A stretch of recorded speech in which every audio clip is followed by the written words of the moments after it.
Okay, let's see how much you know about literary genres.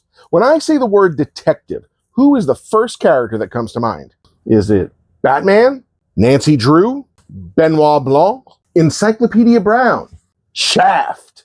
I can dig it. But if I ask you what character is sort of the progenitor of the modern detective story as we know it, who comes to mind? Yes, of course, the obvious answer. Oh, no, wait a second. There we go. C. Auguste Dupin. I know. Sherlock Holmes is probably the most famous fictional detective of all time, and with good reason, but a lot of people don't know that the detective story as we know it was actually invented by Edgar Allan Poe. That's right. In between being tormented by a hideous heartbeat and being assaulted by the Baltimore Ravens in 1841, Poe found the time to write his story, The Murders in the Rue Morgue.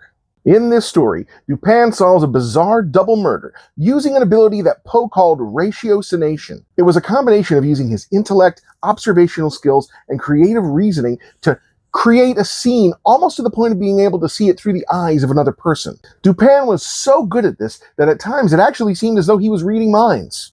It's not exactly the power of deductive reasoning that we would see in later Sherlock Holmes stories, but it's kind of the grandfather of that concept. Dupin is considered the world's first literary detective, and in fact, the 3 stories in which he appears were written before the word detective was even invented. And 46 years later, when author Conan Doyle created Sherlock Holmes in A Study in Scarlet, he obviously took a lot of his inspiration from Edgar Allan Poe. And that's not just speculation either. Doyle cheerfully admitted it.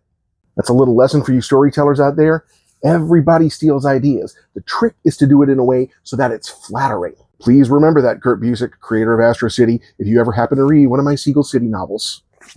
It's flattering. The formula of an investigator searching for clues and piecing them together to solve a mystery can be traced back to Edgar Allan Poe and C. Auguste Dupin. So without him, no Sherlock Holmes. And without that, then superhero actors would have to find somebody else to play when they're not wearing tights. Agatha Christie's Hercule Poirot would not exist, and Kenneth Branagh would have to go back to adapting Shakespeare. There would be no Scooby-Doo, and cartoon fans everywhere would have to find a different underage character to make creepy AI videos about.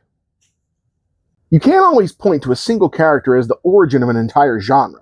Superman is often called the first superhero, but characters like the Phantom or Zorro were around before he was. The Japanese fantasy genre of isekai is all about characters who travel to magical other worlds. And if that sounds a lot like The Wizard of Oz or Alice in Wonderland, there's a reason for that.